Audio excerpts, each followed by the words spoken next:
Hello বন্ধুরা, মরক ঢাকা ভোরে আবার আমি বেরিয়ে পড়ছি ময়মনসিংহ যাওয়ার উদ্দেশ্যে।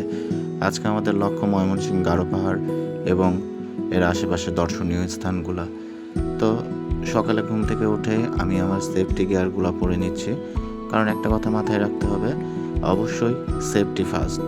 সেফটি ছাড়া বাইক চালানো মোটেও উচিত নয়। তো আমি এখন রেডি হওয়ার পরে বের হয়ে যাব ময়মনসিংহ গারো পাহাড়ের উদ্দেশ্যে। আমরা সকাল সকালই মোটরসাইকেলটা নিয়ে বের হয়ে গেলাম।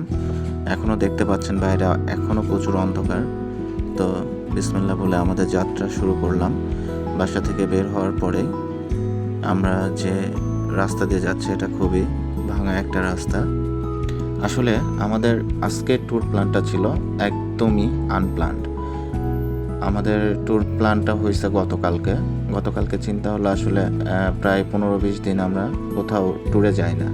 তো সেক্ষেত্রে একটা হুটহাট সিদ্ধান্ত যে আগামীকাল শুক্রবার আমরা শুক্রবারেই কোথাও থেকে ঘুরে আসি। তো সেই থেকেই আসলে আমাদের বের হওয়া। আমাদের ডিসিশন অনেক জায়গায় নেওয়া হয়েছিল, তবে ফিক্সড করা হয়েছে ময়মনসিংহ গারো পাহাড়ে।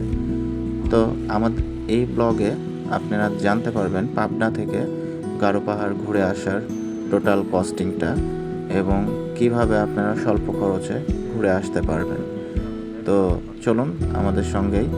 এখন যেহেতু রাত, আর আমাদের সামনে আর একটা ভাই আছে যে আমার প্লিয়ন হবে আজকের এই ট্যুরটাতে, তাকে নিয়ে আমরা বের হয়ে যাব আমাদের গন্তব্যের উদ্দেশ্যে।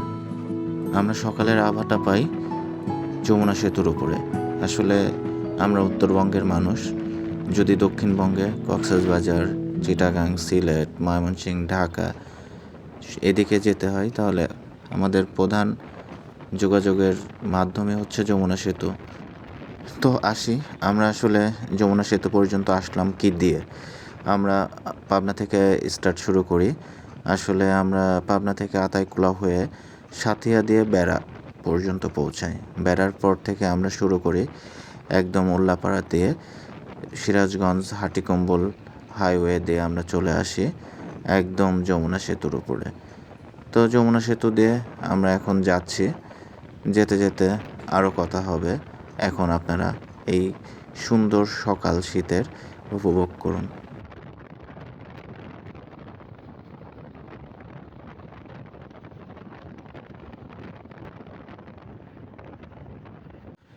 অনেক সুন্দর এই রাস্তাটা ছিল। এটা আসলে আমরা একদম চলে এসেছি আমাদের স্পটের কাছাকাছি। এখান থেকেই আপনি সামনে পাহাড় দেখতে পাবেন, যে পাহাড়গুলো অধিকাংশই মেঘালয়ের মধ্যে পড়েছে, আর বাংলাদেশে পড়েছে আসলে তার বাচ্চা কাচ্চা। তো দেখতে পাচ্ছেন একদম সিমসাম নীরবতা, চারিদিকে নিস্তব্ধ একটা রাস্তা, এবং রাইড করতে আসলে অনেক মজা লাগছিল। হঠাৎ স্পিড ব্রেকারের কারণে আসলে বুঝতে পারিনি, তবে রাস্তাটা ছিল অনেক সুন্দর।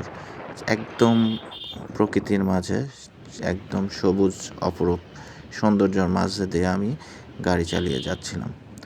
তো এই হচ্ছে রাস্তা। তবে আর একটা মজার বিষয় কি, আজকেও আমরা গুগলের ওপর ভরসা করেছিলাম, যার ফলে গুগল মামা আমাদের অনেকটা ঘুরিয়েছে। ওর ফলে দেখা যাচ্ছে আমাদের বেশ কিছু পথ বেশি আসতে হয়েছে, প্রায় 100 কিলো পথ আমরা ঘুরেছি।